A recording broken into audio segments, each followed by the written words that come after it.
La Garenne de Villedieu, choisie pour fournir en granulat le chantier pharaonique du Grand Paris. Et pour en parler avec nous, on se retrouve dans nos locaux avec Jessica Abandano, bonjour. Bonjour. À côté de vous, Bruno Charéron, bonjour. Bonjour. Merci à vous deux d'être parmi nous. Alors ma première question est pour vous, Jessica Abandano. Comment votre association s'est rendue compte de la présence de radioéléments ? Jamais on avait dit que dans ce territoire, il pouvait y avoir des substances qui pouvaient contenir des minéraux radioactifs. Pour autant, dans les années 60, il y a eu des prospections minières. À la suite de ces prospections minières, on a découvert justement que dans les grès, dans ce type de roches qui se trouvent dans l'emprise de la carrière, il y a des substances minérales comme le silicone et la monazite qui contiennent de thorium ou de l'uranium et c'est pour ça qu'elles sont radioactives. Donc il aurait fallu que les autorités, avant de donner l'autorisation, vérifient que ce contexte géologique qui est connu, qui est documenté. L'association n'a fait que déterrer toute cette documentation, tous ces rapports qui définissent exactement quel est le contexte géologique du site. Et justement, sur place, des mesures ont été réalisées par l'Association pour le contrôle de la radioactivité dans l'Ouest. Elle confirme une concentration de radioéléments jusqu'à 25 fois le taux moyen rencontré dans la nature. Cette concentration, est-ce qu'elle est dangereuse, Bruno Charéron, pour l'environnement, mais également pour nous, pour les êtres humains ? Bien sûr qu'elle est dangereuse. Ces éléments radioactifs, ils ont beau être naturels, ils sont radioactifs. Et les rayonnements gamma étant très puissants, ils peuvent, partant des minéraux qui sont dans ces roches, nous irradier, y compris à plusieurs mètres de distance. Donc, les gens qui travaillent dans des carrières où il y a des roches aussi radioactives, et évidemment les citoyens qui y seraient exposés si jamais ces roches étaient réutilisées dans la construction, ce qui serait aberrant, ces citoyens, ces gens seraient exposés à ce qu'on appelle une irradiation.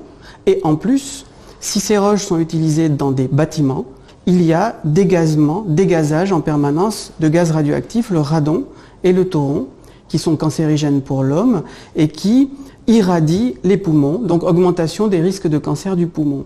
Donc d'une manière générale, cette radioactivité augmente les risques à long terme. Ce sont des faibles doses, mais ça augmente les risques de cancer et de toute une série de pathologies. Justement, on va en parler après. Vous vouliez rajouter quelque oui, chose ? Je voulais rajouter que le fait de fracturer la roche, il y a une émission de poussière minérales, des poussières radioactives, qui vont voyager, qui vont se déplacer aussi quand les camions sont chargés et qui traversent des routes, même s'ils sont bâchés.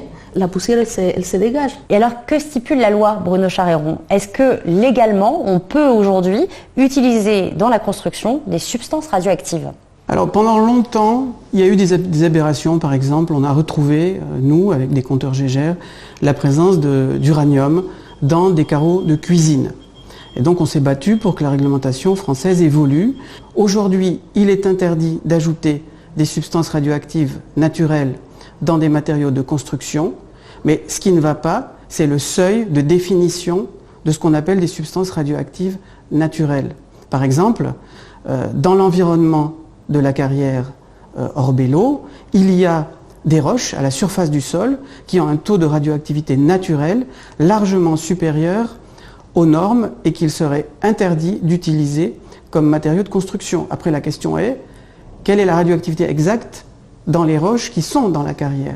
Alors, à compter du 1er juillet prochain, les entreprises du BTP devront garantir que leur béton n'engendrera pas des doses supérieures à 1 millisievert par an. Pourquoi cette limite ? Et puis, est-ce que, selon vous, c'est suffisant ? D'abord, elle ne concerne que les matériaux qui vont être utilisés dans la construction de bâtiments. Et elle est tout à fait insuffisante parce que si vous exposez à 1 millisievert par an 100 000 personnes, vous avez le risque d'augmenter le nombre de cancers de 17 cas pour 100 000 personnes.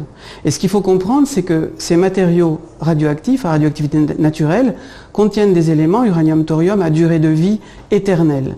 Donc ils vont irradier les premiers habitants du premier bâtiment, puis ensuite les seconds. On va recycler ces matériaux au fur et à mesure du temps. Donc ce n'est pas logique d'utiliser ces roches radioactives. Il faut les laisser là où elles sont et surtout pas les extraire. Donc cette réglementation c'est un progrès en ce sens qu'il n'y avait rien avant, mais 1 millisievert, c'est beaucoup trop élevé. Ça ne permet pas, pour une utilisation dans le bâtiment, d'assurer une protection satisfaisante de la santé de la population. Jessica Abandano, où en sont vos recours judiciaires aujourd'hui? On a déposé un recours au tribunal administratif de Caen le 25 juillet 2018. On attend, et c'est imminent, la réponse du tribunal. En parallèle, nous avons entamé une procédure pour infraction au code minier à l'encontre de la société Orvelo. Quel est le sentiment de votre association? Un sentiment de déjà-vu. Je pense que ce n'est pas la première association qui conteste ce type de situation. Un peu de dégoût par rapport à une société qui fait la sourde oreille. D'un autre côté, un délaissement des autorités par rapport à la population.